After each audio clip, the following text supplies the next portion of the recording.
Ahí sí, ¿me escuchan bien, muchachos? Don Alexis, don Valentín, ¿sí? Muy buenos días, muchachos. Ya, ¿cómo están, chicos? Gusto saludarles a los tres valientes que tengo. Ya, bien, muchachos, nos volvemos a ver nuevamente. Estamos en semana académica, déjenme pensar. Número 12, número 12 ya. Ya estamos ya casi pasadito la mitad del semestre más o menos, chicos. Ya con 2 certámenes a cuesta ya. Así que creo que ya el avance ha sido bastante importante, al menos lo que llevamos en instalaciones domiciliarias. Comentarles primero que hoy día vamos a hacer los primeros minutos, vamos a tener un feedback o una retroalimentación del certamen 2, ¿ya? Las notas ya están puestas ya. De hecho, les comentaba a sus compañeros que para que vean la planilla que ya está actualizada ya en informaciones generales, así que le echo una miradita ahí está la nota, ¿ya? Ahí está la nota para que la puedan visualizar. Gracias, Felipe. Ya, súper. Así que para que tengan presente, muchachos, eso que ya estamos con las notas, entonces vamos a hacer un pequeño feedback o retroalimentación, vamos a chequear el certamen.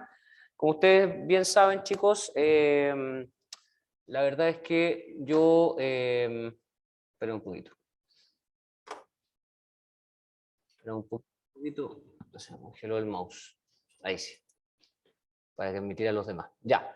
Les decía entonces, muchachos, que la verdad es que con respecto al avance del Ramos vamos bastante bien, incluso vamos holgados de tiempo.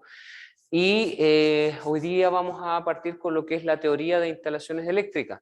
Recordar que todo lo que es gas, yo ya lo di al menos el 90% pasado, finiquitado, ¿cierto? ¿Por qué hablo de un 90%? Porque voy a retomar a final de semestre, ya las últimas semanitas, un 10% que me queda que tiene que ver básicamente con presentación de proyecto de gas frente a las entidades pertinentes, en este caso la SEC, que es la Superintendencia de Electricidad y Combustible.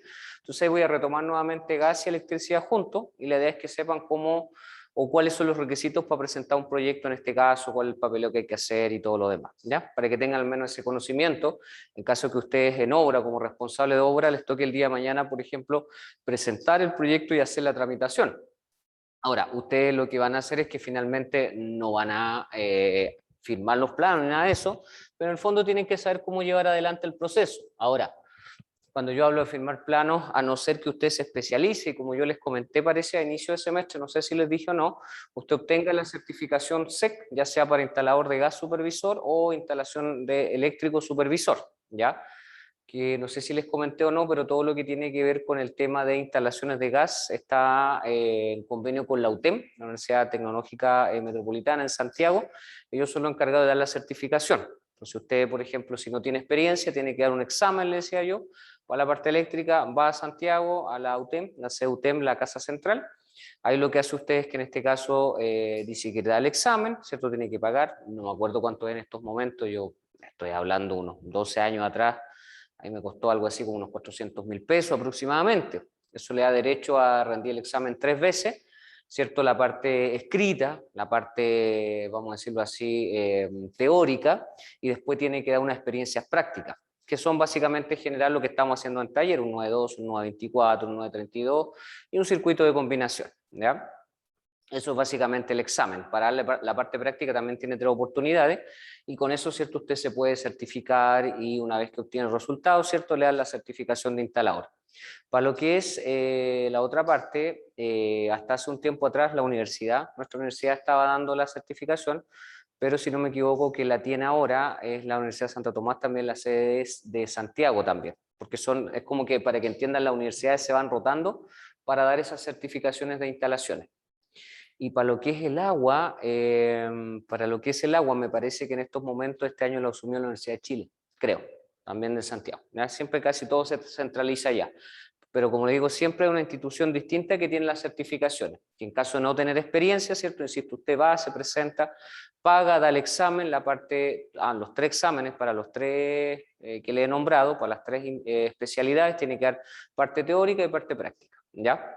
Lo mismo, no sé si le mencioné, como muchos de ustedes están conmigo en Hormigón también, solo que en Hormigón, para obtener una certificación TEFO, el Hormigón se hace en el Instituto Chileno del Concreto, que está en Santiago también, ¿ya?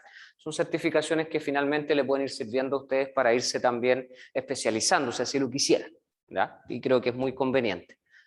Bueno, sigo dando la bienvenida a todos los chicos que están entrando, don Alan, don Alexis, don Claudio, don Cristian, la señorita Francisca y don Valentín también, muchachos. Estaba dando una pequeña explicación aquí a los chicos, los que recién se conectaron, con respecto a las certificaciones que ustedes podrían obtener el día de mañana con esta asignatura.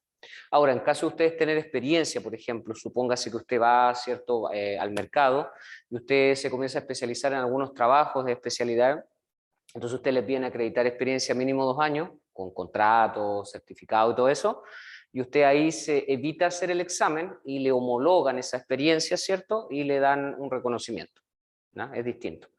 Entonces, como le digo, son las distintas situaciones que se pueden originar. Ahora, si alguien está interesado, ¿cierto? Una vez que termine el curso, fin de semestre, me puede hablar y, ¿cierto? O cuando termine, como ustedes ya están en proceso casi terminal de sus carreras, me pueden hablar y yo los puedo contactar con las personas que están a cargo del tema de la certificación, porque en algunos casos, ¿cierto? Yo tengo contacto directo también con la gente ahí a cargo, ¿ya? Ustedes saben, nos falta a veces el que le dé favores a uno, y ahí hay que, ¿cierto?, cobrar esos favores, ¿ya? Entonces ahí yo siempre lo estoy contactando con las personas adecuadas. Ya, eso es entonces, muchachos, con respecto a eso. Como les decía, vamos a hacer un pequeño feedback, una pequeña retroalimentación del certamen. Primeramente voy a partir con los contenidos que íbamos a ver, que es instalación eléctrica. Voy a partir con la parte teórica de instalación eléctrica, viendo lo más básico, qué es electricidad, de qué está compuesta, a pesar que algo ya le dije en el taller, y algunas características. Vamos a hablar un poquito de ley de Ohm. ¿Les suena ese concepto, no? Ley de Ohm. ¿No? ¿No? ¿En el colegio nunca lo vieron? Ya. A lo mejor lo vieron, pero se olvidaron. Pero la ley de Ohm es típica, que a veces, ¿cierto?, uno la ve y la pasa superficialmente, ¿ya? La ley de Ohm tiene que ver un poquito con la física, y de ahí aplicamos en este caso la instalación eléctrica, básicamente para entender cómo funciona un circuito paralelo, un circuito en serie, un circuito mixto, que es finalmente lo que nosotros estamos haciendo. Por ejemplo, en la primera clase ustedes elaboraron y diseñaron un circuito 912, por ejemplo, sería un circuito en serie. ¿Por qué razón? Porque acuérdense que tenía un interruptor, tenía un enchufe y un portalámpara. Por lo tanto, ¿cierto? Eso se llama, en este caso, en serie, que a través de un interruptor puedo accionar, ¿cierto?, el interruptor, y de forma paralela tengo un enchufe, ¿ya? Paralelo, por ejemplo, sería lo que hicimos la clase pasada, ¿se dan cuenta? ¿Por qué razón? Porque tenemos que dos interruptores accionan, en este caso, cada uno de ellos, un portalámpara distinto y diferente, ¿ven? Y a su vez un enchufe, ¿ya? Mañana, le adelanto al tiro, vamos a trabajar con un circuito de 3 efectos. Ahí también, ¿cierto?, vendría siendo paralelo. La electricidad tiene 3 caminos distintos para poder trabajar con 3 portalámparas distintos más un enchufe, ¿ya? Que podría ser un enchufe, en este caso, triple. Y luego de eso vamos a un circuito de combinación. Tenemos 2 circuitos de combinación. Están los que son de una combinación, que son aquellos que comúnmente usted tiene en su casa y que a lo mejor no lo sabe. No sé, aquí los que viven, por ejemplo, en casa, en habitaciones de 2 pisos o de 3 pisos, yo siempre le digo que usted, cuando va a subir su escalera, su caja escala, tiene un interruptor acá, y arriba, ¿cierto?, en el pasillo de la sala de estar tiene otro interruptor. Y con esos 2 interruptores usted acciona, ¿cierto?, el portalámpara que está justo en el centro para alumbrar la caja escala, ¿ya? Porque si no, la caja escala nos quedaría en penumbra. ¿Cuándo más se usa el circuito de combinación? Cuando hay pasillos largos, por ejemplo. Realmente en pasillos largos, ¿cierto? Estamos hablando de pasillos de más de 5 metros. Uno generalmente tiene un interruptor al inicio y al final del pasillo, y se enciende la ampolleta o las ampolletas que hayan para iluminar el pasillo, ¿ya? Esos son los circuitos de una combinación. Y están los de doble combinación, que los de doble combinación son para ya pasillos de más de 10 metros. Estamos hablando en este caso, por ejemplo, recinto hospitalario, que tenemos pasillos largos y otros más. En ese caso, ¿cierto?, ahí se trabajan con circuito de doble combinación. O sea, yo con múltiples interruptores puedo accionar todos los portalámparas que tengo allí. ¿Okay? Ahí sí vamos a admitir a los que van entrando. Don Martín y don Pablo. ¿Ya? Entonces eso es lo que vamos a comenzar a ver hoy día, muchachos. ¿Okay? Bien, sigo dando la bienvenida a los chicos que aún se vienen integrando a la clase. A todos los que vienen entrando ya. Tenemos 8 personas conectadas en línea y tengo 3 valientes acá en clase. Ya, entonces vamos a compartir por acá primero y vamos a hacer un pequeño check entonces de lo que fue el certamen. Perfecto, entonces vamos a sacar de acá. Parece que el mouse está como día lunes.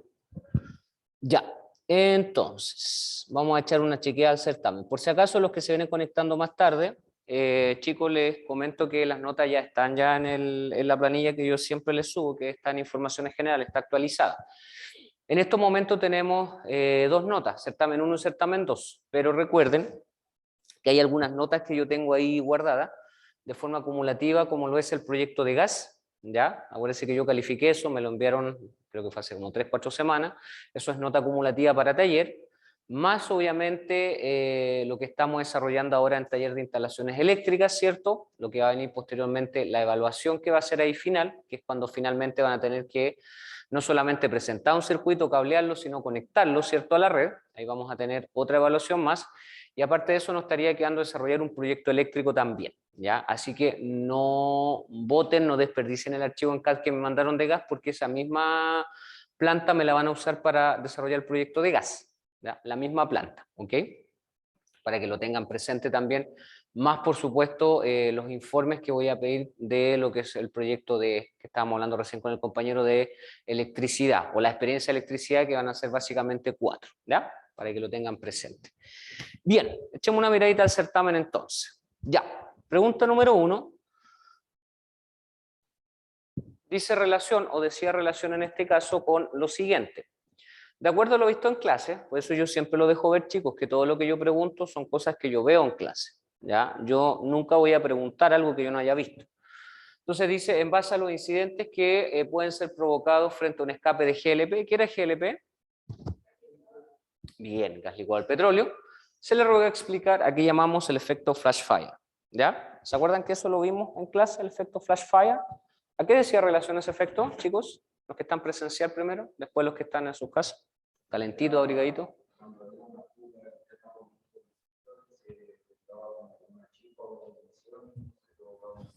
Ya, perfecto. Bien, caballero. Exacto. En este caso, cierto, como bien nos menciona su compañero, tenía que ver, o parte de, en este caso, de la base de una ignición. Él dice, como bien dice, una chispa, lo que técnicamente sería una ignición, ¿cierto? Recuerde que por el hecho ya que nos dice flash fire, en este caso no está hablando fuego, ¿ya? Fuego con llama o con flama, como se quiere interpretar, parte del efecto de la ignición en este caso, ¿ya? Yo le explicaba para esto que es como un automóvil, ¿cierto? Usted cuando prende el botón o cuando le da contacto a la llave, lo que pasa inmediatamente es que en este caso, ¿cierto?, se genera una chispa, ¿ya? Y esa chispa lo que hace es generar todo el funcionamiento de un sistema, que el sistema ese puede ser complejo o no complejo, pero genera todo el funcionamiento de un sistema. Acá en este caso, como bien dice el compañero, ¿cierto?, por el hecho de esa chispa o esa ignición, claramente se genera un efecto, y ese efecto podría ser simultáneo y podría afectar gravemente, ¿cierto?, la instalación o la especialidad de una vivienda y en sí, ¿cierto?, todo el sistema de una vivienda, ¿ya? Es un efecto también que tiende a expandirse muy rápido, ya que en este caso, si hablamos de un fuego, un GLP, hola, pasa adelante. Si hablamos en este caso de un GLP, que es un gas licuado al petróleo, se recuerdan que la densidad, ¿cierto?, tenía bastante que decir en ese sentido. ¿Por qué razón? Porque yo les comenté en su minuto que la densidad del GLP es distinta a la del GN, que es el gas natural, ¿cierto? Entonces, en base a la densidad que este gas tiene, también eso podría ser fatal también en el lugar y sobre todo en la instalación donde se va a establecer, ¿ya? No sé si los que están en línea me agregaron algo. Ah, ya, perfecto. Entonces, básicamente, ¿cierto?, había que explicar un poquito ese efecto, ¿cierto?, cómo se podía declarar, y en este caso, ¿cierto?, la verdad es que también yo podía ejemplificarlo también, ¿cierto? Si alguien colocó algún ejemplo tipo, era lo ideal, ¿ya? Si no, obviamente, se resguardaba el puntaje que estaba ahí establecido, ¿ok? Otra cosa que es importante es que efectos como este, ¿cierto?, nosotros tenemos que evitarlo. ¿Cómo lo evitamos en este caso? Generando siempre una buena calidad en la especialidad o la instalación, ¿ya? Supervisando que todo quede de forma óptima, supervisando en este caso, ¿cierto?, que lo que el contratista, porque generalmente una empresa contratista la que hace estas pegas, ¿cierto?, se nos dice que, por ejemplo, está cumpliendo con ciertos parámetros o está cumpliendo con ciertos elementos, ¿cierto?, que así sea, de forma pertinente, ¿ya? Porque claro, alguien podrá pensar qué pasa si ocurre una desgracia, si no es cierto, la responsabilidad es de forma directa de la empresa de su contrato, pero también nos cabe a nosotros, en este caso ustedes, los que van a recibirle. Finalmente ustedes le van a tener que recepcionar, ¿cierto?, el proyecto, se va a hacer, como yo les comentaba, un checklist o un listado de cotejo, y ahí ustedes van chequeando si se cumplió efectivamente o no, ¿se dan cuenta? Entonces por eso yo siempre digo que la pega que ustedes van a hacer siempre hay que tomársela muy a pecho, o sea, no podemos pasarla de forma superficial, porque en el fondo estamos recepcionando pega, y esas pegas, muchachos, van a incidir directamente después en el cliente o en el usuario final, ¿ya? No sé si le he contado, pero yo siempre tengo un conflicto, a veces con algunos colegas, ¿cierto?, que conversamos, y a veces eso me ha traído amigos y enemigos, pero en el fondo La verdad es que cuando uno ya lleva años en esta cuestión le da lo mismo. Siempre es importante, chicos, saber que uno en obra, damas y caballeros presentes, los que están desde sus casas, los que están acá presencial, uno siempre tiene que pensar que cada vez que usted construye, que usted desarrolla un proyecto, lo hacemos para personas, iguales que nosotros, seres humanos. Parece muy lógico lo que estoy diciendo, pero a veces se olvida un poco ese concepto. Es cosa que lo veamos los que estamos comentando en Hormigón, por ejemplo, ¿cierto? Con esa foto que hablábamos, que les mostrábamos y todo eso, parece que a veces se nos olvida eso. Entonces yo siempre digo que sobre todo especialidades como esta, que son bastante delicadas, debe cumplirse con los máximos parámetros a establecer, ¿ya? Por eso, por ejemplo, en taller, cuando estábamos haciendo las experiencias prácticas, yo le decía, chicos, es importante que obviamente se unan, ¿cierto?, los pelitos de este conductor con otro, que vaya el entrecruce, que se haga bien el chicoteo, etcétera, ¿ya? Porque eso, ¿cierto?, nos hace entrever a nosotros que se está generando un buen trabajo, ¿ya? Y es más, como yo le decía, eso después usted lo va a tener que chequear, usted mismo va a tener que chequear después lo que usted está haciendo cuando venga la evaluación. Y ahí uno siempre tiene que ser crítico, muchachos, o autocrítico en ese sentido. Ustedes tienen que también aprender a autoevaluarse. Esto es súper importante, ¿ya? Es algo que no se practica mucho, pero siempre es importante autoevaluarse. Y el checklist justamente nos permite hacer eso, ¿ok? Entonces, volviendo un poquito al tema del flash fire, del fuego con llamas en este caso, importante que siempre las conexiones se revisen, importante que lo que el contratista le está diciendo sea fidedigno y hacer las pruebas necesarias. Ya vamos a ver en ese último 10% que le decía a inicio de la clase que me está quedando ver, cuáles son las pruebas necesarias que hay que cumplir también para una instalación como esta. ¿Ya? Así que básicamente eso es lo que les pedí en la primera pregunta. ¿Ya? No sé si hay alguna duda con respecto a eso. Ya. La número 2. Si los que están en sus casas también me van apoyando. La número 2 también decía relación con lo siguiente. De acuerdo a lo visto en clases, en base a los incidentes que pueden ser provocados frente a un escape también de GLP, seguimos con lo mismo, una fuga, un escape de GLP, se le ruega indicar el que llamamos efecto Bleve. ¿Qué era el efecto Bleve, muchachos? ¿Se recuerdan o no? Los que están en sus casas también pueden ir participando, me pueden ir escribiendo, hablando, igual que los que están acá. ¿Qué era el efecto Bleve? ¿Ya?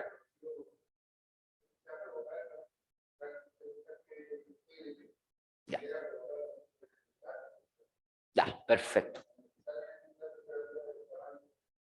Perfecto.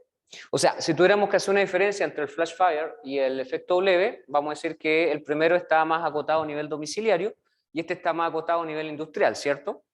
Porque claramente, como usted bien dice, se afectaba sobre los tanques graneleros, ¿ya? ¿Se acuerda que le dije que los tanques graneleros tenemos tanques a nivel superficial y a nivel también, en este caso, subterráneo? Hay distintas temperaturas para lo uno y para lo otro, lo conversamos también en clase. Y en este caso, como bien dice el compañero, ¿cierto? Se podría originar por causa de que el tanque granelero no cumplía con las especificaciones, ¿cierto? Generalmente los tanques graneleros una vez al año se le hace un chequeo, se llama examen de pareo. Un chequeo en este caso para ir viendo si cumple o no con las características, para ir viendo en este caso si, por ejemplo, en algunos casos se puede ir generando cierta oxidación por el material que está hecho, etcétera, ¿ya? Si hay alguna fisura, si hay algún evento, todo eso se va chequeando y se va revisando, ¿ya? Y en caso de ocasionarse alguna fuga inmediatamente, porque muchas veces hay que entender que el gas dentro de los tanques graneleros se encuentra, en este caso muchas veces en estado semilíquido o líquido, y al entrar en contacto directo con el aire, con la presión, ¿cierto? Claramente podría ser un incidente de grandes proporciones. ¿Ya? Entonces, por esa razón es complejo cuando a veces se generan incendios, por ejemplo, o fuego con llamas, en lugares donde se trabaja justamente con esto. Ya hace algunos años atrás me acuerdo de un incidente bastante importante en la RPC, me imagino que la deben de conocer, la refinería de petróleo Concón, ¿cierto? Y justamente ahí se trabajan con gases, se van procesando los gases, justamente hubo una fuga en uno de los tanques graneleros. Y eso pasó porque en este caso hubo un proceso de calidad que se saltaron ahí. ¿Ya? Entonces, por eso es súper importante, muchachos, damas y caballeros, que cada uno de los procesos, en este caso de calidad que se van gestionando, se respeten paso a paso. ¿Ya? Entonces, en este caso, para hacer la diferencia, el efecto leve es más que nada industrial, ¿ya? Para que lo tengan de forma concerniente. ¿Ya? Si alguien tiene alguna pregunta, alguna consulta, la vamos comentando. Ya, número 3. No voy a tener mucho ahí porque, como le digo, quiero pasar de ahí a la materia. Bueno, de acuerdo a lo visto en clase, también lo mismo. Se nos ruega comentar algunos conceptos, por ejemplo, el concepto de energía y presión, que lo vimos también en clase, y además, ¿cierto?, se le consulta cómo estos se relacionan con una instalación domiciliaria de gas, porque claro, yo les puedo preguntar por energía y presión, y podríamos dar una tremenda definición, pero la idea era aterrizar el concepto con respecto a una instalación de gas. Esa es la idea. Si hablamos del concepto de energía, ¿cómo podríamos definirlo? Llevado a una instalación domiciliaria de gas. ¿Cómo podríamos definirlo? Que están en la casa también pueden participar, chicos. Si están acostaditos, sentados, tapaditos, igual participen por último. ¿Qué podríamos decir con respecto al concepto de energía? A ver. ¿Cómo podemos interpretar el concepto de energía referente a una instalación domiciliaria de gas? Piense. O dígame lo que contestó en su certamen. A lo mejor se acordará por ahí algún concepto, o no se acuerda, no sabe lo que contestó. ¿No? ¿No se recuerdan? Ya, perfecto, bien, bien, señorita. Correcto, y ahí tenemos una idea. O sea, en este caso la consecuencia o la consecución, ¿cierto?, del efecto, como bien dice su compañera, genera, voy a interpretarlo, transformación de la energía, ¿cierto? Se transforma la energía, para la abundancia, energía calórica. ¿Bien? Correcto. El hecho de que, por ejemplo, yo tenga adosado una estufa, ¿cierto?, mural, como lo vimos en la parte taller de gas, o el hecho de que tengamos una cocina, un calefón, ¿cierto?, es energía, ¿cierto?, la que se está moviendo y que busco transformarla. Por lo tanto, cuando hablamos del concepto de energía en la parte de gas, hablamos de transformación, ¿ya? Transformación en este caso de moléculas y pasan, ¿cierto?, a tener una fuente calórica y gracias a esa fuente calórica nosotros podemos accionar los artefactos. De hecho, ahí podían haberme hablado de los artefactos, como muchos lo hicieron, ¿cierto?, que estaba muy bien, ¿cierto?, hablar cómo se genera la conexión a una instalación, etc. ¿Ya? Por ahí había que tocar un poquito el concepto de energía. Porque si algo que yo siempre les digo, chicos, es que a mí no me interesa que ustedes me respondan literal los certámenes. Yo no quiero que sea un algo que estaba ahí en la presentación o algo que yo dije. A mí me interesa que con sus propias palabras, pero que de forma técnica ustedes lo vayan explicando. Eso es lo que a mí me interesa, ¿ya? Por otro lado está el concepto presión. ¿Qué podemos decir del concepto presión? A ver, mientras leo los comentarios acá. Utilizamos energía para un artefacto instalado. Bien, don Alexis. ¿Qué podemos decir con respecto al concepto presión? Presión. A ver. Pero en instalaciones de gas. ¿Ah? ¿Mm? Ya, perfecto. O sea, está relacionado al concepto, ¿cierto? Está relacionado al concepto, como bien dice su compañero, está relacionado al concepto porque, claro, el hecho de que yo tenga energía calórica, pero para que se genere esa energía calórica, necesito de un proceso. Y ese proceso, como bien dice su compañero, se llama presión. Gracias a la presión, ¿cierto?, que es la fuerza un poquito modulante, es que, como bien dice él, voy a poder conectar un artefacto. O sea, por eso yo les decía, contestar un poquito de acuerdo a lo que dice relación a instalaciones de gas. Entonces, energía y presión están básicamente conectados. También podríamos decir que presión es el trabajo que genera la energía, ¿cierto? Es el trabajo que me genera la energía. Y gracias a eso nosotros tenemos, acuérdense, artefactos que funcionan en baja presión, en media presión y en alta presión. Lo mencionamos también, ¿cierto? Alta presión para todo lo que es industrial, media presión para lo que son departamentos, condominios habitacionales, y baja presión, una instalación domiciliaria, valga la relación, una vivienda, que es lo que estamos viviendo. O sea, que es lo que estamos viendo, perdón. ¿Ya? Eso era más que nada, muchachos, y esa era la forma de poder irlos relacionando. Si tiene alguna pregunta, me la va haciendo. Yo, como le digo, estoy yendo de forma superficial para no perder tanto tiempo en esto. Número 4. De acuerdo a lo visto en clases, se nos solicita explicar, detallar, analizar los conceptos aguas arriba y aguas abajo. ¿Está agarrando para el deseo? ¿Está usted? Ya. Ahí sí. Aguas arriba y aguas abajo. Ya, esta tenían que sabérsela. Esta sí que yo al menos se la pedía que por lo menos la supieran de memoria. Al menos esta. ¿A qué dice relación aguas arriba y aguas abajo?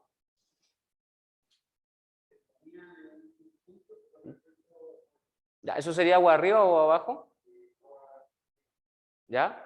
Y por ende el otro concepto. Ya, perfecto. Perfecto, ¿todos de acuerdo? ¿Qué dice el público, como dice don Francisco? ¿Sí? Ya, ok. ¿Se acuerda que cuando yo les hablé de ese concepto en clase? Y de hecho, siempre me acuerdo de una talla que me pasó, cuando lo pregunté en un certamen, porque este concepto también se da en instalaciones de agua.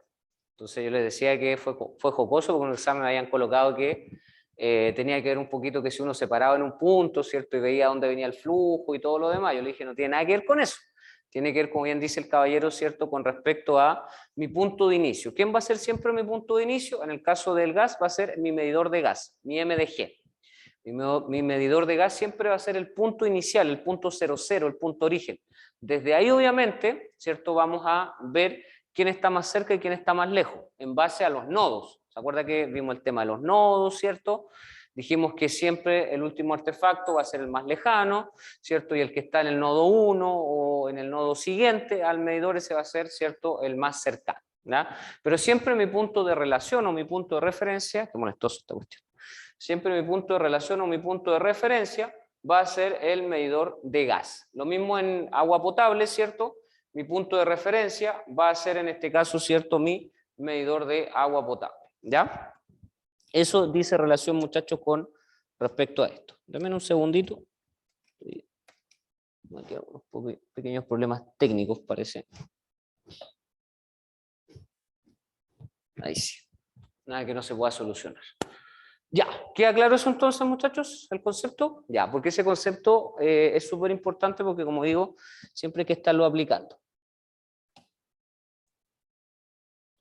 Ya, número 5 entonces, de acuerdo a lo visto en clase, también se nos rogaba detallar y desarrollar el concepto de artefactos de gas y luego cómo se clasifican esto de acuerdo a sus características de uso, porque los artefactos de gas igual hay todas estas clasificaciones, todas estas. Entonces, primero, si definimos artefacto de gas, ¿cómo lo podríamos definir? O artefactos a gas o de gas, ¿cómo lo podríamos definir, chicos, chicas? Los que están en su casa también vayan participando, no se me queden atrás. ¿Qué podríamos decir? ¿Cómo podemos definirlo? ¿Qué fue lo que ustedes pusieron? De forma simple.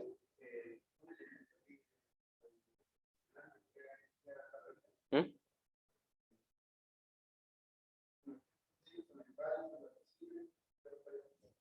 Perfecto, caballero. Bien, excelente.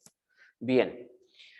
De hecho, yo le decía que el antiguo decreto del Supremo, el 222, que el que está anterior al que estamos usando ahora, que es el 66, da una definición un poco retrógrada, vamos a decir. Hablaba que los artefactos dice que eran literalmente artilugios. Artilugio es una palabra súper antigua, más antigua que mi abuelita.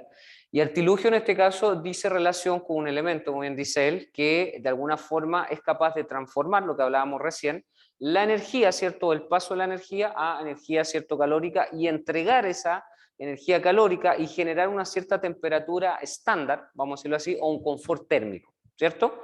Porque finalmente estamos, no sé, pues, hoy día se ve bien acogedor el día, pero a veces, por ejemplo, está muy helado por las mañanas, entonces claramente uno nunca va a querer que la temperatura exterior sea la misma que la interior, de hecho los materiales ayudan a eso finalmente y las aislaciones.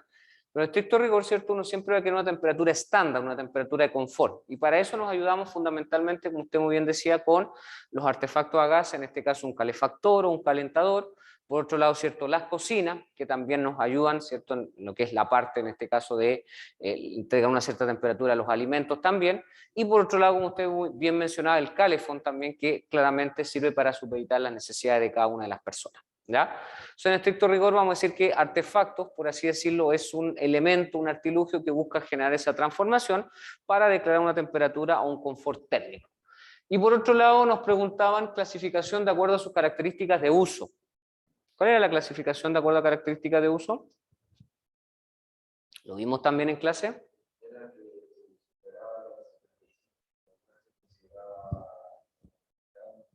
¿Ya? ¿Ya? ¿Ok? Sí, va por ahí la cosa. ¿Ok? Y también, ¿cierto? Muy señor la línea de lo que dice usted también, ahí está el mismo concepto de que yo al usarlo en domiciliaria, ¿cierto? El consumo domiciliario de gas, dijimos que era, en este caso, ¿cierto?, intermitente o continuo. Intermitente, ¿cierto? Entonces ahí había otra más sobre lo mismo. Entonces podríamos decir que eso mismo que usted dice, decir que en domiciliario es intermitente y a nivel industrial es continuo, ¿cierto? Porque nunca vamos a ocupar la misma cantidad de gas en una vivienda versus, no sé, pues en un lugar que se dedican a transformar la energía o en un recinto industrial claramente, ¿ya? Entonces está muy bien lo que usted decía con respecto al concepto de energía, y si a eso podían agregarle también el hecho de que si era continuo o intermitente, ¿ya? Lo mismo pasa con todas las especialidades, o sea, en este caso, ¿cierto?, siempre en domiciliario vamos a tener consumos que son intermitentes. ¿ya? Usted nunca, por ejemplo, no sé, pues yo le decía, va a estar ocupando las 24 horas o 24/7 todas las especialidades, o al menos se van a ir turnando. Distinto es, por ejemplo, un recinto como este, donde en condiciones normales funcionaría, ¿cierto?, en todo momento, funcionaría, ¿cierto?, desde la mañana hasta la noche, lo que es la iluminación, los elementos y todo eso es distinto, ¿se dan cuenta? Entonces acá, obviamente, vamos generando esa clasificación, ¿ya? ¿Qué más tenemos?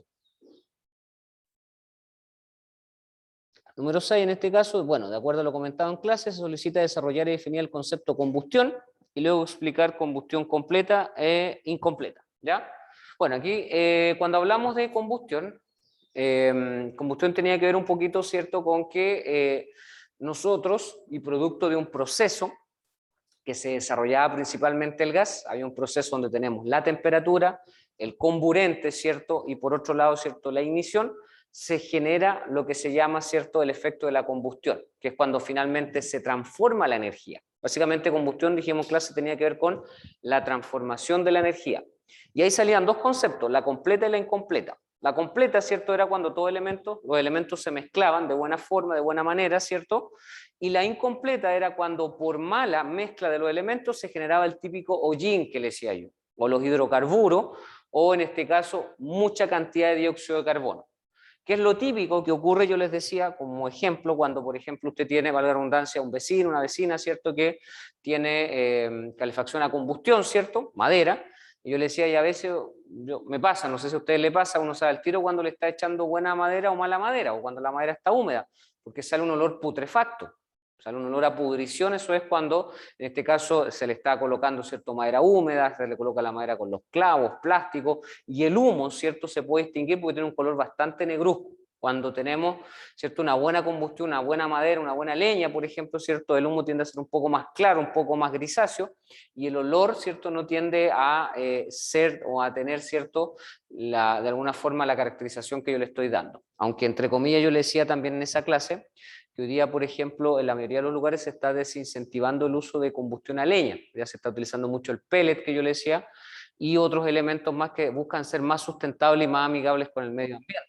Dado que hoy día ustedes habrán visto noticias, verán que hay un colapso total con respecto al tema climático. Hoy día lo que más se quiere es cuidar el tema ambiental, ¿ya? O sea, en ese sentido también, esa es la diferencia entre combustión completa e incompleta, ¿ya? Espera un poquito. Parece que esta cuestión me quiere sacar de mis casillas, pero... A ver... Ya, ahí está entonces. ¿Qué más tenemos por acá? Número 7. Estoy avanzando un poquito más rápido. De acuerdo a lo visto en clase, aquí llamamos razón de vaporización. ¿Se acuerdan de ese concepto, no? Razón de vaporización, RV. ¿Qué es la RV, razón de vaporización? ¿O para qué nos sirve, mejor dicho?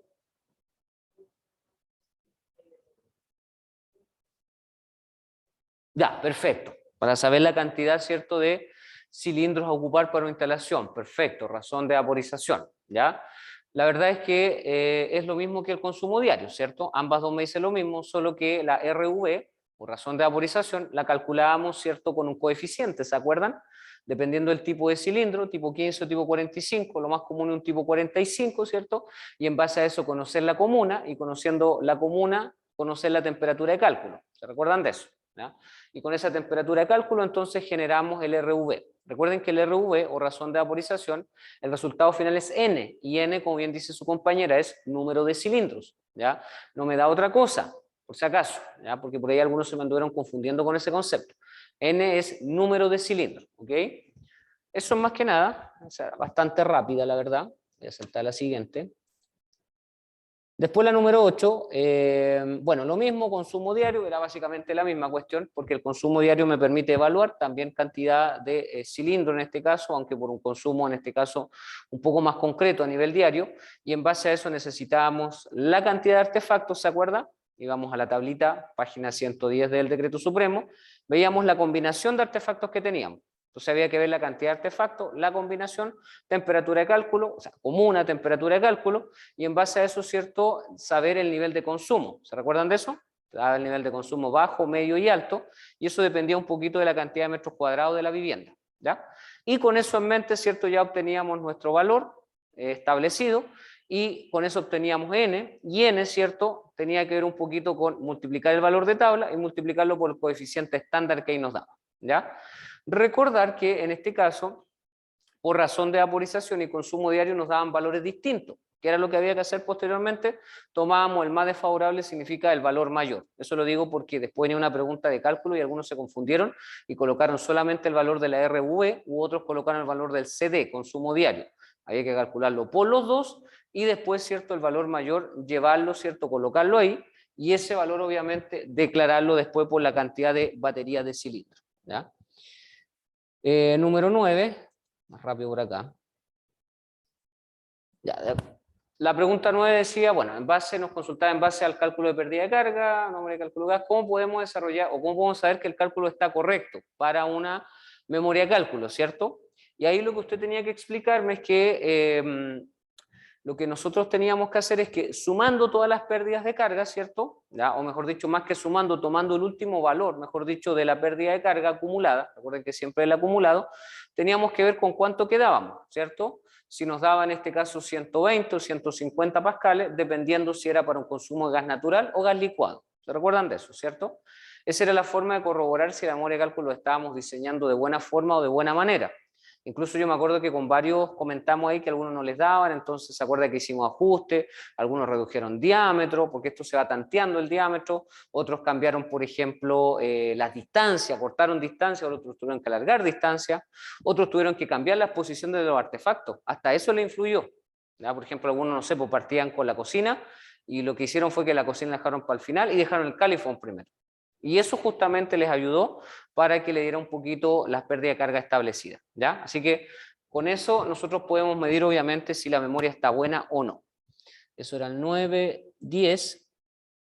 Ya en el 10 venía el cálculo, ¿ya? Ya el cálculo estaba facilito, ya estaba facilito. ¿Por qué razón? Porque yo le entregaba la comuna, en base a la comuna tenían que ver la temperatura de cálculo, luego le entregaba los artefactos, ¿cierto? Y con los artefactos usted armaba en el esquema. Entonces, ¿qué tenían que hacer? Primero calcular con RV, razón de vaporización. Para eso hacían, ¿cierto?, a las tablitas, el material que dejé en las aulas, ¿cierto? Y ahí le entregaba un valor con RV y después con consumo diario le daba otro valor. El consumo diario era el que le da el valor mayor, si no me equivoco, ¿ya?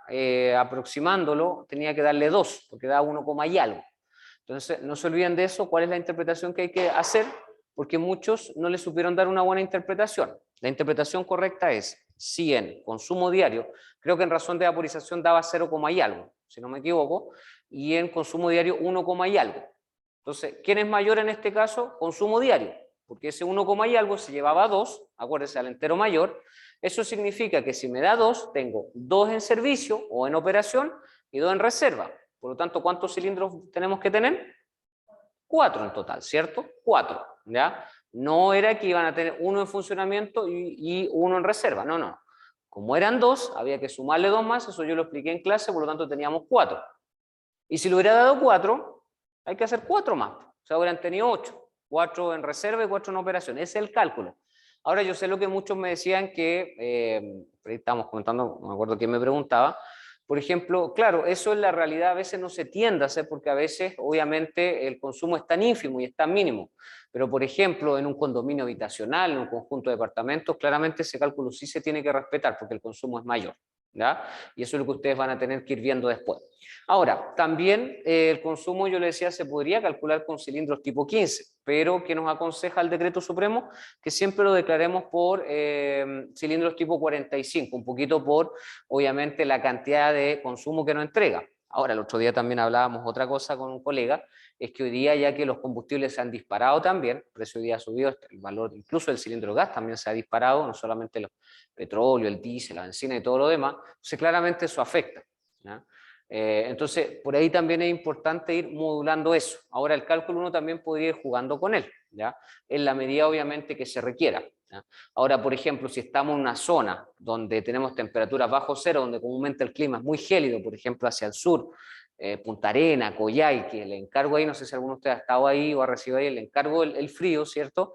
Entonces, claramente ahí sí o sí se respeta esta variante, porque es necesario, ¿se dan cuenta? Entonces, por esa razón hay que entender, muchachos, que todos estos cálculos son empíricos. Otra cosa, como yo les dije que la vivienda era de 75 metros cuadrados, eso me permitía saber que tenía, ¿cierto?, un consumo ya más o menos alto, ¿cierto? Porque estábamos obviamente sobre la base. Entonces, en estricto rigor eran en total 4. Número 11, bueno, de acuerdo a lo visto en clase, bla, bla, bla, bla, enumerar en este caso, enumerar, en este caso, elementos que debe contener un proyecto domiciliario en formato CAD de gas. Eso ya usted lo sabía, usted ya había hecho el proyecto. ¿Cuál es la única forma que no supiera? Que a lo mejor nunca me entregó nada, ahí en este caso no tenía idea. Pero todos sabían que tenía que tener rotulado, ¿cierto? Que donde estaban los datos, donde aparecían, ¿cierto?, las configuraciones de los elementos a ocupar, la memoria de cálculo tenía que estar, si usted trabajaba en GLP, tenían que estar los cálculos justificativos del consumo diario, razón de vaporización y cantidad de cilindro a utilizar. Tiene que tener el isométrico, ¿cierto? Que es la red que yo siempre digo que uno puede ver de forma 3D, la planta, ¿cierto?, con la conexión, detalles de la cocina, del calefón, ¿ya? Si usted está conectado a una red de gas natural o de gas licuado al petróleo por tubería o por ducto, tenía que estar el detalle del medidor y el detalle de la tubería, con la leyenda de color amarillo, ¿ya? Básicamente, cierto, eso es a grandes rasgos los elementos que tiene que tener un proyecto de gas, más o menos para ser aceptado, para ser presentado. No olvidando lo que decía el compañero, que los 3 artefactos mínimos son calefón, cierto, calefactor y cocina. 3 mínimos, no pueden ser menos de eso. Y finalmente, número 12, de acuerdo a lo visto en clase, que llamamos condiciones de referencia para una instalación de gas, ¿ya? Ahí había que hablar un poquito, ¿cierto?, de la temperatura de referencia, la cual hablamos, ¿cierto?, en clase también, en base también a la cantidad de energía referencial, y en base a eso se presupone que debería tener buen funcionamiento una instalación de gas, ya que eso lo comentamos en su minuto, y también, ¿cierto?, lo discutimos acá en clase, ¿ya? Más que nada era eso el certamen, muchachos, de poder comentar y conversar a lo que decía relación. Si se dan cuenta, todo lo que se preguntó ahí fue visto en clase, aquí no hay nada extraño, ¿cierto? Todo se comentó en clase, lo discutimos, lo conversamos, ¿ok? ¿Alguna pregunta hasta ahí al respecto con eso? Quería hacer ese pequeño check, si no, los últimos 20 minutos que me quedan, vamos a dejar dada la introducción de lo que son las instalaciones eléctricas. Fue curioso porque aquí en instalación eléctrica partimos primero con el taller, que no encuentro que estuvo malo, estuvo bien, más que nada por un tema de feriado, ¿cierto? Y de ahí partimos con la teoría. ¿Ya? ¿Todo claro entonces? Los que están presencial, los que están desde sus casas, chicos, con el certamen, siento que las notas están en la planilla, hay informaciones generales, la planilla está actualizada. ¿Ya? Cualquier duda me pueden escribir o me pueden preguntar presencialmente o me pueden escribir vía correo. Al parecer no tengo preguntas. Bien, vamos entonces a ver esta cuestión. Entonces, para los que están en la casa, vamos a ver 9, ahí sí, para que vayan viendo obviamente la presentación. Ya, entonces, vamos a partir viendo todo lo que es instalaciones domiciliarias, pero con lo que es instalaciones domiciliarias eléctricas, ¿ya? Lo primero que tenemos que saber, muchachos, que no sé si lo mencioné a inicio del semestre, para todo lo que es instalaciones eléctricas necesitamos ceñirnos a 3 normativas, pero particularmente voy a partir con la primera, que es la NSH 4, ¿ya? La NSH 4, originalmente, la NSH 4, hasta el año pasado estábamos utilizando la 4 del 2003, pero esa se reeditó y hoy día estamos trabajando con la 4 del 2021, está nuevecita, está como pan calentito, ¿ya? La 4 del 2021, si no me equivoco, no me acuerdo, voy a revisar bien, voy a chequear bien las aulas, porque parece que yo en las aulas le dejé por ahí la 4 del 2003, pero tengo la 4 del 2021, entonces para que la tenga en este caso está como pancito fresco eso, ¿ya? De hecho esa no la van a encontrar ni en internet ni en ningún lado, y si quisieran tienen que pagar, como yo les decía. Es como la del hormigón, por ejemplo, ¿cierto? Que no está en internet completa, que creo que también, no sé si las compartí o no, no me acuerdo, la voy a chequear también. Entonces, por esa razón es súper importante que ahí cuando yo se la suba, la tomen, ¿cierto? Y la guarden, porque son tesoros que tienen que tener ustedes, ¿ya? Entonces, cuando nos ceñimos finalmente a lo que es instalación eléctrica, tenemos la 4, ahora del 2021, ¿cierto? Y tenemos otra que es más antigua, la 2, la normativa NSH 2 del 84.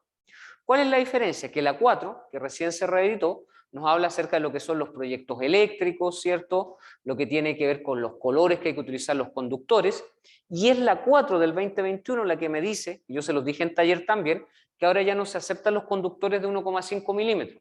¿Te acuerdas que les dije eso? Antiguamente se aceptaban, por ejemplo, para living, comedor, dormitorios, piezas, ¿cierto? Y era obligatorio siempre trabajar con 2,5 para zona húmeda, cocina, baño, logia, etcétera, ¿ya? Antes era así, antes de la que se actualizara. Ahora con la nueva actualización me dice la 4 del 2021 que el estándar mínimo o el diámetro mínimo de conductor es de 2,5, de ahí hacia arriba, para nivel domiciliario. El de 1,5 no sé si seguirá vendiendo o no en ferretería, no tengo la información, pero al menos, como le digo, es aceptable de 2,5 hacia arriba, ¿ya? De ahí también que están las calidades de los conductores. De hecho, varios me preguntaban en taller que, por ejemplo, cuando estábamos trabajando con los conductores, algunos eran distintos uno de otro. Claro, eso es porque es la calidad. Uno es la calidad del cable, el THHNN, y el otro es el AWG, ¿ya? Son distintas calidades en este caso, significa que el THHN es de alguna forma un conductor, ya lo voy a explicar ya, que está compuesto por una carcasa o una chaqueta, posteriormente, ¿cierto? Tiene, en este caso, una cobertura, y debajo de esa cobertura tiene los, de alguna forma, los pelitos o los alambres, que son múltiples, ¿ya? Y los alambres en este caso vienen sin protección. En cambio el otro, la WG, ¿cierto? Viene la carcasa o la coraza, como le llaman, o la armadura, tiene obviamente la protección interna y a su vez cada uno de los cablecitos del alambrecito trae un aislante, un fino aislante, ¿ya? Ese es básicamente el diferencial y ambos dos se pueden utilizar para proyectos domiciliarios. La diferencia es que el primero, el AWG, es más caro que el THHNN, ¿ya? Obviamente por tener esa, vamos a decir así, esa capa aislante. Ahora, ¿en qué incide básicamente? La verdad es que no mucho, pero si obviamente quiero tener una instalación que a lo mejor pueda ser duradera en el tiempo, habría que de alguna forma decidirse por la WG, ¿ya? De todas formas voy a ir explicando las características entre uno y otro. Bueno, vamos a partir de la base. ¿Qué es la electricidad? De ahí hay que partir, ¿cierto? ¿Qué es la electricidad? Y lo primero que vamos a decir que es la electricidad es que, fíjese, se repite el concepto de energía, vean, se sigue repitiendo. Vamos a decir que es la transformación de la energía, pero un estado eléctrico. En gas habíamos dicho que es la transformación de energía, pero a un estado, ¿cierto? O energía calórica. En este caso, ¿cierto? Es el paso de la energía, pero a un estado eléctrico, ¿ya? Vamos a decir que la energía eléctrica es un flujo de electrones, ¿ya? O también se dice que es una fuerza en movimiento de electrones, FEM, se abrevia por FEM. FEM significa fuerza en movimiento de electrones, ¿ya? Pero también se dice que la electricidad es un flujo de electrones. Y aquí quiero hacer un poquito la comparativa, porque ustedes me van a escuchar hablar de flujo de electrones y también, ¿cierto?, existe el concepto también que se denomina en este caso tics de electrones o en este caso también conocidas como corrientes débiles. Una cosa es el flujo, que es la energía que me permite, por ejemplo, conectar el portalámpara, conectar un proyector, etcétera, ¿cierto? O conectar algo tan simple como enchufar, por ejemplo, un teléfono celular o un computador, ¿ya? Entonces, en ese sentido está el flujo eléctrico y está el tics o el pulso eléctrico, ¿ya? Cuando hablamos de tics o de pulso eléctrico, dice relación con las corrientes débiles. Por ejemplo, ¿cierto? Todo lo que es fibra óptica, todo lo que tiene que ver, bueno, hoy día, por ejemplo, los citófonos son todos inalámbricos. Yo me acuerdo, antiguamente eran todos de alguna forma cableados, ¿ya? Entonces, por ejemplo, todo lo que tenga que ver con fibra óptica, circuitos cerrados de TV, circuito de cámara, ¿cierto? Todas esas son corrientes débiles y esos se denominan, en este caso, ¿cierto?, TICs, o en este caso también se denominan al ser energías con una menor envergadura, ¿cierto? Y al no ser un flujo propiamente tal, pero se le llama corrientes débiles, porque con una menor, en este caso, cantidad de electrones pueden alimentar cierto tipo de instalación, ¿ya? Entonces, ¿cuál vamos a atacar nosotros? Particularmente las que se conocen como flujo eléctrico, porque el flujo eléctrico me va a permitir conectar distintos, aquí vamos a hablar también artefactos. Entonces, lo primero que vamos a decir es la transformación de la energía a un paso a un estado eléctrico, y segundo es una fuerza en movimiento de electrones, ¿ya? Aquí tenemos principalmente electrones. ¿Cómo funciona esta cuestión? Funciona de la siguiente forma. Nosotros tenemos, ¿cierto?, la energía que está discurriendo. Internamente dentro de esa energía tenemos electrones. Los electrones, que son partículas negativas, creo que lo expliqué en taller esto también, son partículas que tienen la capacidad de ir saltando. Esto es microscópicamente, muchachos, esto ustedes no lo van a ver, ¿cierto?, así como yo se lo estoy planteando. pero microscópicamente las partículas van saltando de un átomo a otro. Usted sabe que los átomos se componen de partículas negativas como los electrones, partículas positivas como los protones, y también, ¿cierto?, los neutrones, que son partículas neutrales, por así decirlo. Entonces, los electrones lo que hacen al ir saltando de un, vamos a decir así, de un átomo a otro, lo que van haciendo es que van viajando y van conduciendo justamente esa energía, y eso hace, ¿cierto?, que podamos, insisto, alimentar distintos artefactos. Eso hace que tengamos iluminación, por ejemplo, que tengamos, como decía, el proyector, el computador y múltiples artefactos más, ¿ya? Entonces vamos a partir de esa base. Entonces, ¿qué es la electricidad? Transformación de la energía a un estado eléctrico, y segundo es una fuerza en movimiento de electrones. ¿Estamos hasta ahí, chicos? Ya, bueno, en base a eso, ahí ustedes ven, ¿cierto?, unos carteles que son los típicos que nosotros vemos cuando hay, por ejemplo, energía eléctrica, y aquí hay que tener cuidado, porque en este caso, para mí es tan importante lo que es la parte de gas, la instalación de gas, como la energía eléctrica, ¿ya? Creo que son, no estoy mirando en menos obviamente las instalaciones de agua o alcantarillado, pero creo que con esto es súper importante no jugar y en este caso, ¿cierto?, tener en claro ciertos conceptos, ¿ya? Por eso estoy partiendo de esa base. Entonces, definamos ahora lo que es un electrón, porque yo les dije que en el fondo la electricidad está compuesta por electrones, flujo o paso de electrones. ¿Pero qué es un electrón? Usted sabe que la materia, como yo bien le decía, está compuesta por átomos, ¿cierto? Ya lo dijimos ya. La materia que se transforma en energía está compuesta por átomos. En base a eso yo le decía que tenemos los protones, los neutrones, ¿cierto?, los electrones, bla, bla, bla, ¿ya? El dibujo que ustedes pueden observar, tanto los que están desde sus casas como los que están acá también, debemos de saber que en este caso las partículas que están en este caso más alejadas de vamos a decirlo así, del átomo central, si yo voy acá con el cursor, no sé si se ve el cursor, así ahí está. Por ejemplo, estas partículas que están más alejadas, que están orbitando alrededor de, en este caso, valga la redundancia, la órbita del átomo, sería en este caso los electrones, ¿ya? Y los electrones, al estar mucho más lejanos de los átomos, lo que van haciendo es que ocurre esto, para que me entiendan. Es como que gracias al paso de la materia, los electrones cada vez su órbita se va ampliando, se comienza a ampliar, ampliar, ampliar, ampliar, se comienza a estirar su órbita hasta que llega un momento que esa órbita se rompe y son atraídos por otro átomo y comienzan a orbitar nuevamente por ese átomo, ¿cierto? Comienza a ampliar en este caso su órbita, llega un momento que colapsa su órbita y se van trasladando. Esa es la forma más fácil que tengo como de explicarle para que entiendan cómo se genera el paso, aunque es mucho más complejo lo que estoy diciendo, pero para que entiendan de forma muy simple cómo se genera el traspaso o el traslado de la carga eléctrica, ¿ya? Por otro lado también vamos a decir que un átomo estable, porque esa es la palabra técnica, un átomo estable posee la misma cantidad de electrones y protones, o sea, claro, tengo que tener la misma cantidad de partículas positivas y negativas para que sea estable.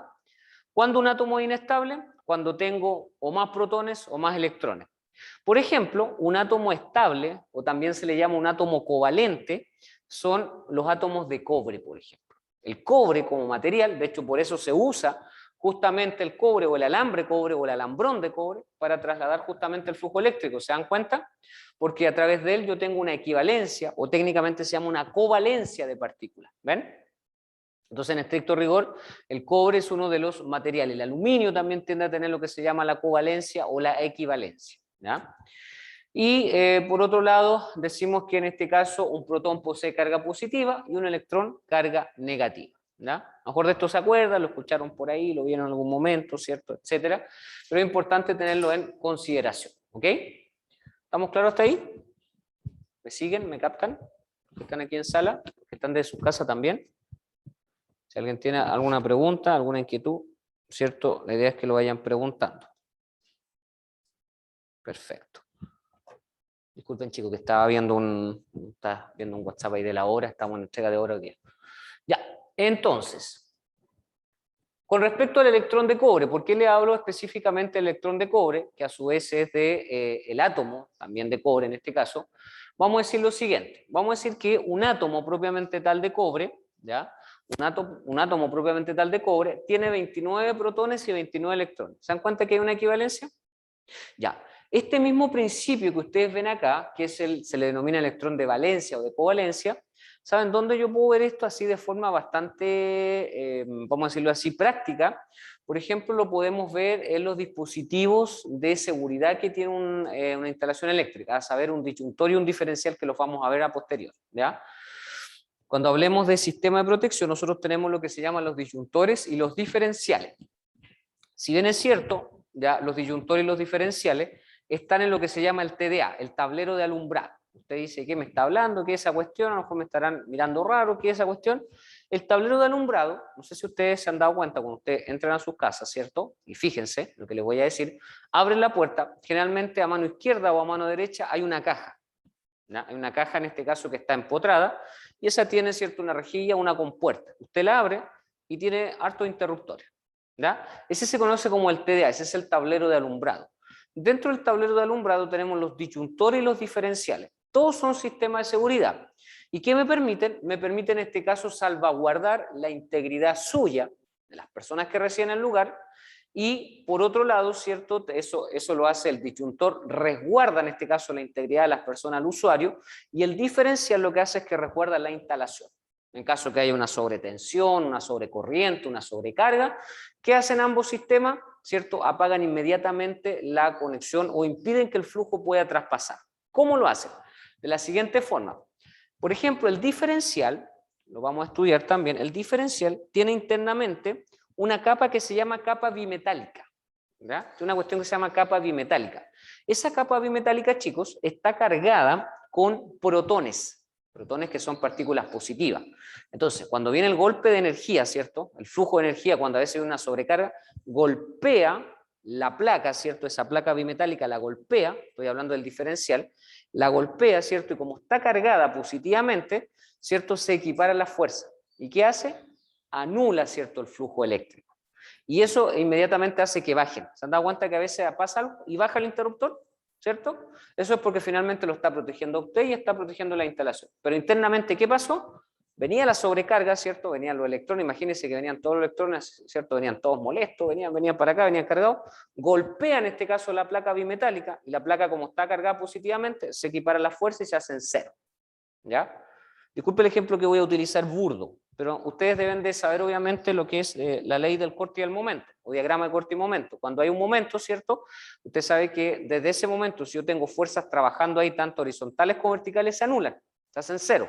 Aquí pasa lo mismo, las cargas se hacen cero, producto que en este caso están equiparadas. Toda vez que yo tengo cargas equiparadas, positivas o negativas, se hacen cero. Y al hacerse cero, en este caso, ¿cierto?, se anulan. Chicos. Pero por supuesto, chicos, pasen nomás adelante, están en libertad. ¿Ya? Muy buenos días, chicos. Entonces, en estricto rigor, como bien les comentaba, siempre hay un equiparar de fuerza. ¿Ya? Y eso es muy importante, que cuando se equiparen las fuerzas, chicos, se genera el hecho de que de alguna forma tengo, por eso se llaman electrones de valencia, pues se genera, ¿cierto?, esa igualdad de condiciones. Por otro lado, ¿cierto?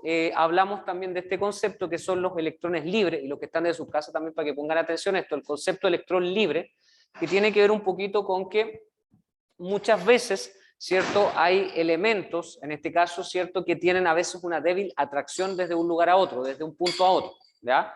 A veces hay electrones, por ejemplo, dependiendo del material, que la atracción suele ser menor, o a veces suele ser mayor, ¿ya?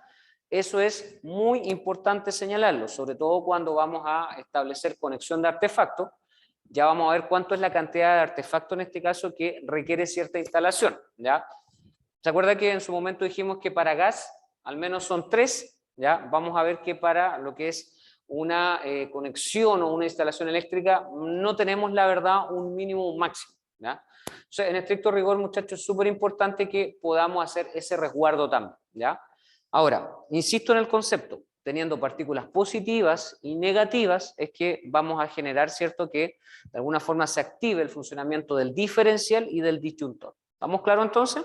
¿Se entiende entonces por qué a veces baja la perilla o el perillón del diferencial y del disyuntor? Es por esa razón, ¿ya? Y eso es importante que lo sepan, porque eso ustedes lo van a tener que chequear en obra después finalmente, ¿ya? Siempre cuando se va a recibir o a recepcionar una especialidad como la instalación eléctrica, se revisa que funcione fidedignamente de alguna forma, y así estamos dándole check a la especialidad. ¿Ok? ¿Queda claro eso? ¿Preguntas, consultas? Ya. ¿Qué otra cosa más importante entonces señalar? Por ejemplo, en base a todo eso, comentar un poquito ahora de qué es la corriente eléctrica. Porque una cosa yo decía hablar de flujo eléctrico y otra cosa es hablar de pulso eléctrico. ¿Ya? El flujo eléctrico entonces es la conducción de energía y el pulso es lo que permite el funcionamiento de las corrientes débiles. ¿Ya? La corriente eléctrica, lo primero que vamos a decir es que es un flujo. ¿Flujo de qué cosa? De electrones, en base al ejemplo que yo le daba hace poquito. ¿Ya? Flujo en este caso de electrones. ¿Ya? Claramente esos electrones, como yo les decía, van a estar viajando y cómo viajan a través de lo que son los campos eléctricos. ¿Ya? Bueno, aquí hay una teoría, la verdad, una teoría que se llama la teoría de Kirchhoff, que en algún momento la vamos a estudiar también, y que se ve bastante, que tiene una aplicación también bastante concreta con respecto a esto. Y lo que nos dice en este caso es que tenemos electrones, partículas que están fluyendo, ¿cierto?, desde un lugar a otro, y en base a eso, ¿cierto?, ¿cómo tenemos el mejor ejemplo? Una batería. ¿Se han dado cuenta que una batería, una pila, tiene dos polos? Está el polo positivo y el polo negativo. De hecho, se han dado cuenta que cuando uno va a instalar las pilas o las baterías, por ejemplo, dice, instálela de esta posición y de otra. ¿Y se dan cuenta que siempre hay un signo positivo y un signo negativo? No sé si lo han visto, a veces en los mouse, por ejemplo, en los controles, todo lo que utilice pila. ¿Ya? Y eso lo que hace, en este caso, ¿cierto?, es que claramente nos diga dónde está el polo positivo y negativo. ¿Qué significa eso? Que de alguna forma, ¿cierto?, tenemos un equilibrio de partículas. ¿Ya? Tenemos un equilibrio de partículas. Eso se llama equilibrio eléctrico. ¿Ya? El equilibrio eléctrico es algo que sustancialmente debe darse indistintamente en un circuito, como el que estamos nosotros generando en taller, o en un sistema o en una instalación eléctrica. ¿Ya? Y eso también es algo que se mide. ¿Ya? Por ejemplo, tenemos aparatos como el amperímetro, ¿cierto?, el geómetro y otros más que nos permiten ir midiendo la cantidad de partículas también. ¿Ya? Por otro lado, ¿cierto?, tenemos el alambre o el alambrón de cobre, ¿cierto?, que es el típico material más utilizado en este caso para poder generar la conducción del flujo eléctrico. De hecho, todos los conductores con los cuales ustedes han estado trabajando en taller, fíjese, ¿cierto?, que los pelitos internos, eso se llama el alma, ya vamos a hablar de nombres más técnicos, el alma conductora o el alambre, ya, pero el nombre técnico es el alma conductora, está en base a cobre. ¿Ya? Entonces, ¿ustedes qué es lo que hacen para permitir el flujo? Conectamos las almas conductoras, ¿cierto? Le hacemos el chicoteo que se llama, y posteriormente, ¿cierto?, lo que hacemos es que con cinta aislante unimos las almas conductoras y eso permite el flujo. ¿Ya? Por eso yo les decía en taller que hay que ser muy minucioso con el chicoteo, en este caso de las almas conductoras. Si no quedan bien chicoteadas, claramente lo que va a ocurrir es que no vamos a tener un flujo eléctrico permanente, o por otro lado podríamos llegar a causar incluso un cortocircuito. ¿Ya? O de lo contrario, ¿cierto?, podríamos generar una sobretensión. ¿No? Una sobretensión. Y esas son situaciones que necesitamos ir midiendo nosotros paso a paso. Por eso yo les decía que en la evaluación práctica van a tener que trabajar con un check, con un listado de cotejo, para ir viendo que todo se cumpla, y para eso, ¿cierto?, van a tener que ir conociendo un poquito de la normativa, la 4/2021, que es la que tenemos actualmente en funcionamiento, más otros protocolos más que existen actualmente. ¿Ya? Entonces, por eso le digo, el alambrón de cobre es aquel hoy día el más utilizado. Tenemos otros más, por ejemplo, como el aluminio y otros derivados de esto que hoy día se utilizan para lo que son ciertos tipos de especialidades o de instalaciones eléctricas. ¿Ok? Entonces, en ese sentido, por eso les decía, partimos de la base del cobre. Ahora, ¿cuál es, por ejemplo, otro cambio sustancial que ha traído la 4 del 2021? Por ejemplo, la utilización de materiales como revestimiento. Ustedes están viendo que la canalización que estamos utilizando es conduit. La típica es la conduit, ¿cierto? La antigua, la 4 del 2003, por ejemplo, permitía el conduit, estaba el corrugado, ¿cierto?, y otros materiales más, pero hoy día la nueva normativa nos permite obviamente utilizar el conduit y otro. Que les vaya bien, chicos. Cuídense, que tengan buen día. Entonces, hoy día nos permite utilizar ciertos materiales como conduit y otros derivados más, ¿cierto?, de, por ejemplo, el petróleo. Ustedes saben que el conduit, al igual que el PVC, son derivados del petróleo. Entonces, hoy día nos permite ir utilizando otros materiales más que son bastante fidedignos. ¿Ya? Y ahí vamos a ir conversando también cuáles son los cambios sustanciales que ha traído esta normativa. ¿Ya? Porque yo les vuelvo a reiterar, chicos, las normativas van cambiando, van evolucionando, se van actualizando. Por eso es súper importante que ustedes también, conforme a ellas, se vayan actualizando. ¿Ya? Yo les conté, ¿cierto?, hace algunas clases atrás, que a mí me pasó que cuando yo salí hace años tras la universidad, claro, yo había estudiado algunas normativas, conocía algunas, pero cuando salí al mercado laboral me tocó que muchas de ellas se actualizaron. Entonces ahí van a tener pega en este caso de constantemente estar viendo y estar mirando qué es lo que se ha ido actualizando. Ya, y ya con este concepto termino. Generación de corriente eléctrica. Nosotros podemos generar corriente eléctrica a través de la estática y la dinámica, ¿cierto? Estos conceptos deben ser más comunes para ustedes. La estática, ¿cierto? Es lo típico que nosotros vemos, ¿cierto? Que se produce al frotar ciertos objetos, por ejemplo, las damas ahí, ¿cierto? Cuando se peinan, los varones también, ¿cierto? Se produce un roce, ¿ya? Y ese roce, ¿cierto? Es justamente la generación de corriente eléctrica. ¿Por qué? No sé si sabían que internamente, dentro de su cuerpo, ¿sabían ustedes que hay electricidad? ¿Sabían o no? Dentro de su cuerpo hay electricidad, damas y caballeros. ¿Ya? Si eso los sorprende o los asusta, tienen que saber que dentro de su cuerpo hay electricidad. Si no, ¿cómo cree que, por ejemplo, lo que dice el cerebro, por ejemplo, no sé, pues quiero mover la mano, se lo comunica, es que están viajando flujo eléctrico o pulso eléctrico que le están indicando, ¿cierto? Le están dando una orden a los músculos, a los tendones, no es mi especialidad, obviamente, pero obviamente le dan una señal y eso permite que se mueva la mano, o que el ojo se abre, se cierra, ¿se da cuenta? Eso a través de flujos y pulso eléctrico. Y eso es porque internamente en nuestro cuerpo hay electricidad discurriendo. Por esa razón es que es tan peligroso cuando, por ejemplo, hay una sobrecarga eléctrica, ¿cierto? Y ocurre que a veces vemos que las personas reciben golpes eléctricos y quedan out, ¿cierto? Por la razón de que como ya hay flujo eléctrico, entra otro flujo eléctrico, eso provoca un shock, un golpe eléctrico. Y eso muchas veces puede provocar incluso que el corazón se detenga inmediatamente. Por eso es tan peligroso, obviamente, recibir un golpe eléctrico, ¿ya? Entonces, si se dan cuenta, ¿cierto? Dentro de nuestro cuerpo hay energía eléctrica. Por esa razón, cuando usted se peina, en este caso el peine, lo que usted está haciendo es que al peine, la electricidad que está, por ejemplo, en su cabeza, ¿cierto? O en su cuero cabelludo, se la está traspasando al peine. Por eso es cuando usted se frota el peine y se pasa por acá, ¿cierto? Le para los pelitos, como dice uno, y uno siente la electricidad. Por eso es que cuando usted se cierra la puerta del auto, no le ha pasado y dice, uy, me dio la corriente, ¿cierto? Es como que uno la sienta así, por lo mismo. Porque en este caso de usted está fluyendo flujo eléctrico y los autos, ¿cierto? El material, ser materiales metálicos, ¿cierto? La energía en este caso se conduce. Todo lo que es metálico se conduce a la electricidad. ¿Se dan cuenta? Por esa razón también cuando usted se frota, no sé si han hecho el tipo de ejemplo, pasar una regla por acá y frotar, ¿cierto? Por lo mismo, obviamente, porque usted está sacando el flujo que está acá y de alguna forma se está trasladando. Entonces, para que usted sepa, dentro de su cuerpo hay energía eléctrica, hay flujo eléctrico, es lo que llamamos la estática. ¿Ya? Por eso cuando usted toca algo que conduce la electricidad, ya vamos a ver cuáles son los elementos que conducen, se genera cierto ese sentir o esa vibración. Y por otro lado está la energía dinámica, que ¿cómo la vemos nosotros reflejado? A través de las pilas o de las baterías, que es energía química o mecánica que se produce en base a polos que se van produciendo. ¿Ya? Entonces, por esa razón, como le digo, estas son las dos formas de generar energía o corriente eléctrica. Está la estática. De hecho, se han dado cuenta que a veces, por ejemplo, uno está viendo una imagen y se ve así como borroso, y los técnicos o los profesionales dicen, esto es estática, y es como que se ve borroso. Claro, es porque la energía de las personas que está presente en el lugar, ¿cierto?, está generando que la imagen a veces se vea, ¿cierto?, un poco opacada, ¿ya? Y la energía dinámica tiene que ver con la alimentación de equipos, por ejemplo, el motor de un auto que funciona con combustible, por ejemplo, y eso, gracias a la ignición, eso sería, por ejemplo, dinámica. El hecho de que funcione un rotor, un motor de cualquier cosa, de algo tan simple como un secador de pelo, por ejemplo, algo mínimo, también funciona bajo la misma base, ¿ya? Entonces, por un lado tenemos la energía estática y la dinámica. ¿Cuál es la que nosotros estamos generando allá en taller? Nosotros estamos a partir de la base de la energía dinámica. Esa es la que estamos trabajando, pero no podemos dejar de lado la estática también. ¿Ok? ¿Queda claro eso entonces? ¿Se entiende? ¿Se comprende? ¿Dudas, consultas, inquietudes? Ya me pasé ya 2 minutos.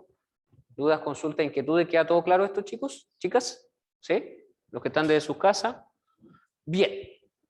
Entonces, lo vamos a dejar hasta acá, damas y caballeros presentes, y mañana, Dios mediante, entonces, a contar de las 14:30 horas, lo espero en taller. ¿Mañana con qué grupo voy? Siempre me olvido. Voy con el 2 primero y después con el 1. Ya, entonces los que son del 2 lleguen a las 14:30, los del 1 16:30. Mañana traten de llegar, ojalá, los que están primero a las 14:30, ojalá traten de llegar temprano. Igual los otro grupo, si pueden llegar unos minutos antes porque vamos a trabajar en un circuito de 3 efectos y es un poco más largo. Entonces para que no nos pille el tiempo, ¿cierto? Y tengan la posibilidad de hacerlo. Recuerden, no olviden traer su EPP, chicos, sus zapatos de seguridad sobre todo, ¿cierto? Aquí no se van a cochinar tanto, pero sus zapatos de seguridad por cualquier cosa, ¿ya? Eso es importante también.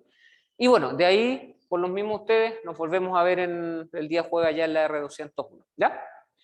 Ya chicos, lo dejamos hasta acá entonces, les deseo un buen inicio de semana, que estén bien, cuídense y los espero mañana en taller. Que les vaya bien. Lo mando hoy día sin falta, porque no lo he mandado, ¿ya? ¿Ya? Cuídense chicos, que estén bien. Me despido también de los que están online. Don Alexis, don Claudio, don Cristian, la señorita Francisca, don Pablo, don Chao, chao, profe, que esté bien. Chao, chao, que estén bien.